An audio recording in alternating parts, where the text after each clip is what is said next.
How's everyone doing? Good. I hope you're all excited. We have a wonderful night of poetry in front of us as always.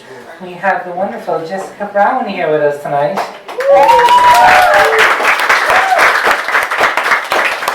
Very, very excited. Jessica's come all the way, I believe, from Killaloe. Wow. /Browne. So, Jessica Browne is a poet, novelist, teacher, and creative writing mentor. Her collection of poetry, And Say, was published with Revival Press in 2019. Her most recent novel, Penny Story, came out last year in December 2024. And you can check out more about her on her website, jessicabrownewriter.com. Her book, And Say, is available for purchase right over here. It is €12. You might say that's very cheap. A lot of books these days are €15. I asked Jessica about this, and she said they printed €12 on the back, so she can't change it. But she is a fine, good-standing poet, and is going to honor that price. So go pick up a book. Everybody, please give it up for Jessica Browne.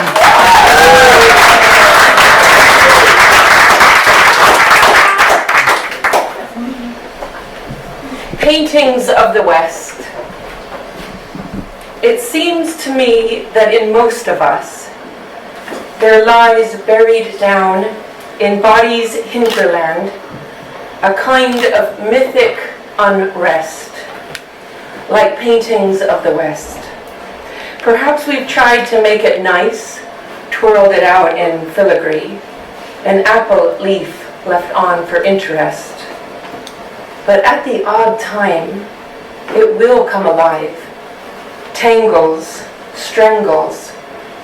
Is it wrong that in this wholly wide expanse, a single point of destiny hurts? But isn't it so? We all know how wild horses run elsewhere.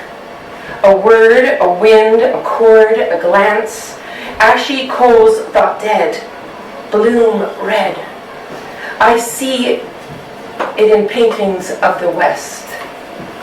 Is it that mythic unrest?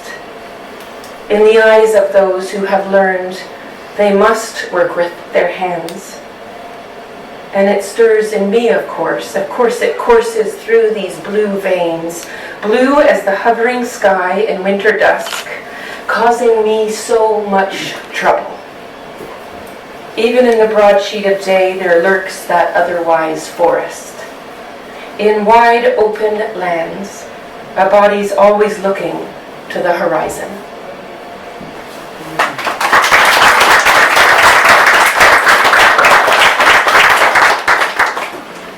Greyhounds. On a walk, you tell me, the one time dogs frightened you. Greyhounds. They bounded over an old stone wall and kept circling around, barking, barking, not stopping those barks. You told them to leave, but they kept circling back, kept coming back, their barks ripping the air. I would have been frightened out of my wits. Those long, lithe bodies, weird shadows and long, sweaty dreams, things coming over the wall.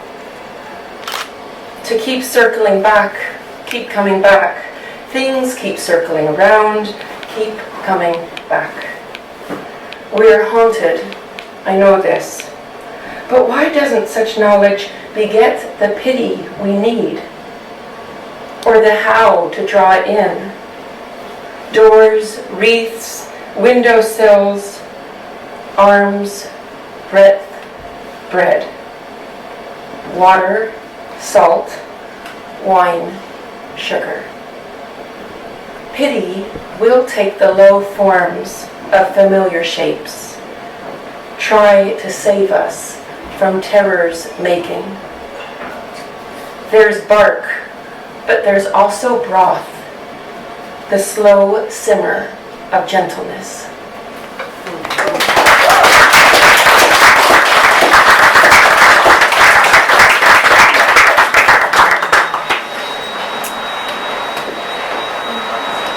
This one is called Soil.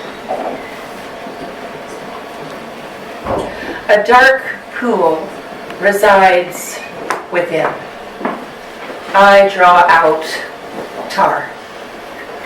Would I ever ascend some Neoplatonic staircase, even if I wanted to?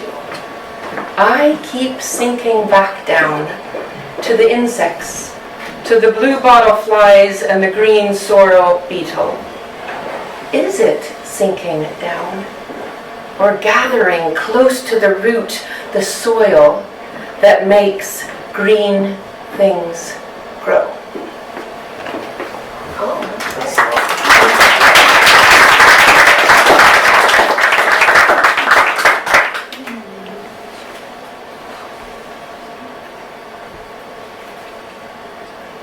Look out. Sailors watch for the blasts of wind by darker waters coming.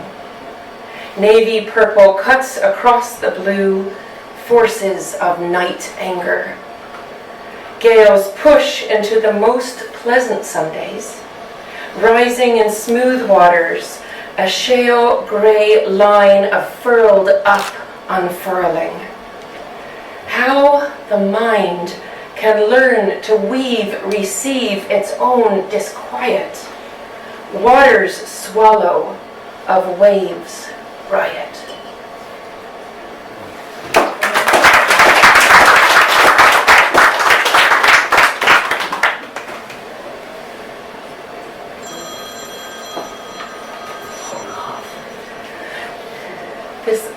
This one is called Pigeon's Collar. When safe harbor goes unsafe, mind, plans, people, all good things sometimes fail. I eat more, I stock up. Anger seeps out from clenched ribs, protective styrofoam casing, trying to placate some neuron nest of fear. Such methods fall short. But the white collar of the pigeon, iridescent gleam through birch, and the glory of the high beam gorse flower does not. These come, slide down via pupils through esophagus pipe to the belly pit, that low-pitched fulcrum.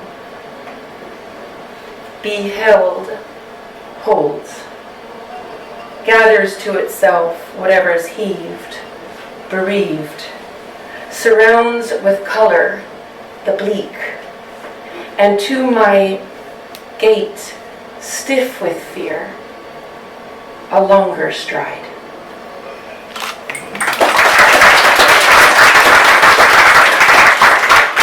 All those poems, you can tell, are from Anne Say, and that's special thanks to Dominic, who's just a wonder person right here, and a lovely publisher to work with. And I'll never forget that night in 2019 when the book was launched.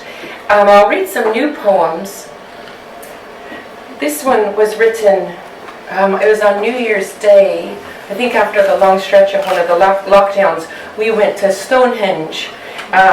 We were visiting in-laws, and we went to Stonehenge for the day. And on the tour, someone held up one of those longbows, and she said this sentence: "It's made of you, the heartwood and the sapwood." And as any poets here know, you're always going out with this ear for lines. And when she said that, I immediately pulled out my pocket. I thought, what does that mean? Why, the heartwood and the sapwood, how would those be different? So this is called Longbow. I'll start again. Longbow is made of you, the heartwood and the sapwood. They are different colors and they flex at different strengths. Heartwood knows things the sapwood doesn't. Direction of home and homing lengths. Radius of longing. In winter swallows vital organ heat. How gravity closes in like star points folded to the center. The old self remembering husks and meats. Sapwood is at the blue infinity of things. It knows swallows lift into dusk and dusk's fangs. The hinged bite into ending day. Its heeled kick against the goad, sling up the arrow under the whole sun or the half-gone moon. I only half know what I'm doing. They flex at different strengths. I do know what warmth is.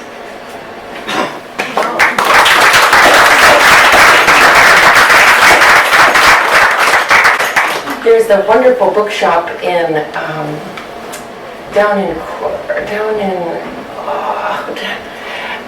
actually I can't remember. I'll remember it later. But anyways, it's a wonderful bookshop right on the water, and there's some prints of some poems, and one of them caught my attention, and it hangs in my room, and it's called Firewood by Celia Congreve, and it's this really simple poem. She goes through different firewoods and how they burn, and there's a rhythm and rhyme to it, which you can tell I don't usually use, but I think I wanted to challenge myself. You know, rhythm and rhyme, could I try that and have it not sound too sappy or something? So I gave myself that challenge, and this is what I came up with. We'll see how it goes. I'm airing it out here. The Alder and the Elder. The call from the alder tree melts ice around the heart. Syrup from the berries of elder gives healing, tasting tart. The bark of the alder is thick, markings on rough paper. When flower of the elder comes, there's scent and cordial to savor. The God of my understanding pushes into the future with us, big-hearted flowing river lighting all the sky lamps at dusk. Tomorrow has yet not happened. This is the very meaning of future. How on Sundays we start or end the week, arriving to it alone, together. Maybe a quiet afternoon and tasks in the morning, while the alder and the elder are in the wood, leafing, sapping, grounding, growing.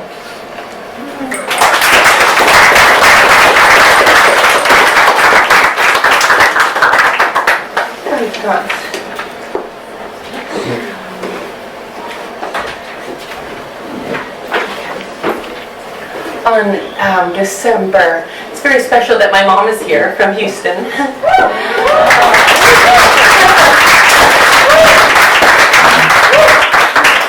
And it's quite a poignant time together. Something very sad happened on December 1st of 2023. My dear dad passed away, and it was sudden, and it's just obliterating. I was so close to him, and it came out of the blue. So you can imagine everyone's grief is so different, and it's carried so much pain. There's been some poems, and this is one of them. On the top floor of a museum in Berlin, where hang paintings by Caspar David Friedrich, I, turning the corner, am caught to see the painting Woman at a Window. Finding the painting when I had just become a mother, it had long comforted me. Her poise of curiosity, the sparking shades of green, the breath grace of a window in a wall. Seeing it, the painting in person, was like seeing a pen pal for the first time. I was shy, overcome, intensely glad. Seated on the bench before it, I tried to harness my tears, and so sat there sitting, breathing with my pretty friend in the painting as she watched the ships come up the harbor. Then in time, I looked around the room. There was the painting Monk by the sea, the big black waters, chasm of the night sky, the small little monk on the shore gazing out, the grand smallness of us. A man was standing in front of this painting, and he too was holding back tears. He stood before it unmoving, his back a fortress except for the occasional passing shudder. When I left, he was still standing there. Sometimes sadness can be as soft as cotton wool. Sometimes sadness can be brutal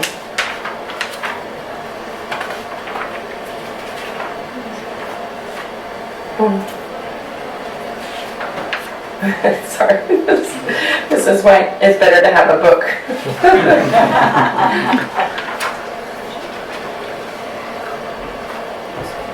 I think I can do it from memory.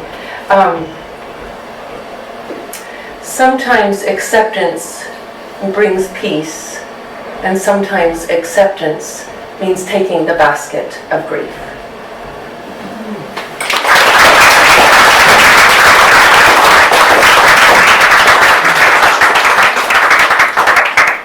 Hunker or bunker?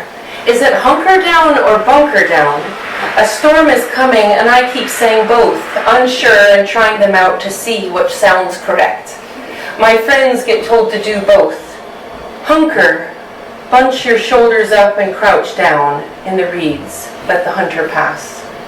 Bunker, build a fort that's hidden along the coast to shelter while killing machines pass. It's not really hunker or bunker, is it? It's hide or come out and be killed. Suffer the little children, come unto me. No one wanted them then, and no one wants them now.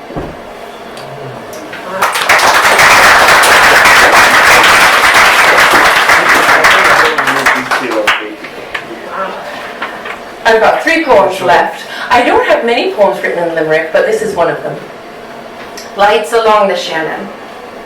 There I was at Arthur's Quay. Construction workers, someone with a stereo on their shoulder, dusk dimming across to old John's castle. And the strong lights shot on, down both sides of the Shannon and across the river, the bridges too. Twilight pulses now with a kind of festive zinging. I think we are less alone than we know ourselves to be. But you'd never know. But for one time on a plane over the Atlantic, I looked down to see lighthouse arcs swinging around the dark. How mollusks cling to rocks at tide. Threesome though too, night hit for long blues, the long blessing in seeing living things at the brink of being seen. Years ago at Fanor Beach, my son and I pretended we hadn't seen each other in ages. Ran headlong to each other, arms flopping out, sand kicked up all around like farmers tilling. And even this, how people got on ladders and swung out cords.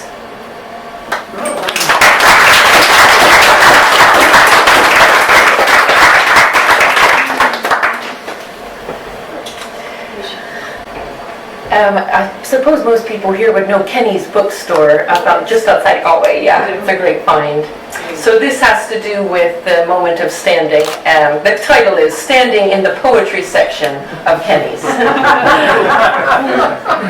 And right around the corner is a great Middle Eastern restaurant, and we had eaten there before staggering over back to Kenny's. Standing in the Poetry Section of Kenny's. After a feast lunch at Abdul's, I, half asleep and moving through life suddenly so gently, have a long look around Kenny's books. In front of the poetry section, I eventually stand, awed, the sheer number of words on all these pages, written out strange-like with lots of white spaces. I don't know these poets. Most of them I've never even heard of, and me, a teacher and poet. And I feel awash, going under a wave of all these souls that had something to say. Who do we think we are? Lucky sods, on the brink of a new idea and teasing out words to say not quite what we'd ever say directly, even if we could. The play is the thing, the way of clearing the page like one might clear a room, hefting evil and peace about with metaphors and beauty. Oh, beauty, that marksman with her arrow would but strike you for a penny's worth of a skein of your fur.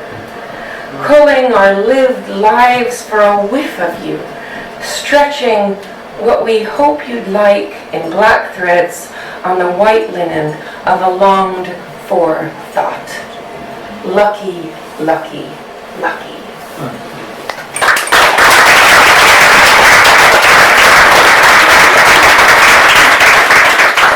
This has been such a lovely time of reading, and I want to thank D'or and Lauren and Dominic and all of you. So I won't forget this. This is such a highlight of my summer and of the year. So I've got one last poem, and this is for all of you here. Give rise. The trees are silent until the wind comes, and then they have such utterance. The waters of the river slide between brown gray and old white, and then, when the sun comes out, rise to points of shimmer. You have wisdom hidden in yourself. How does it come out? With the wind, the sun, a kind of low breeze, the sound of a bell across the town, the scuttling of woes. Even pinched spaces, even chaos awash in splintered days can give rise to your voice. Even a plain gray shifting cloud can help you recall your utterance is worth. Buildings risk measures milk, money, talk is worth everything.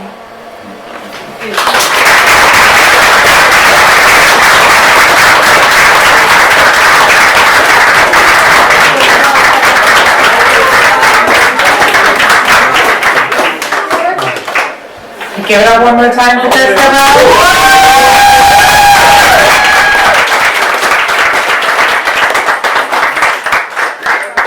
Thank you so much, Jessica. That was fantastic. I was getting a little bit worried there for a while that you wouldn't have a limerick poem. So that is mandatory for all our future readers. That's fine. But Jessica, that was fantastic. But I think I also want to give a little bit of shout out to Jessica's mom, all the way from Texas.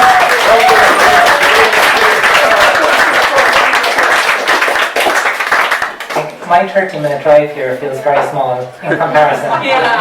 Very, very small. Thank you all so much, guys. We have a fantastic open mic lined up for you after the break, including the Limerick return of one Mr. Browne.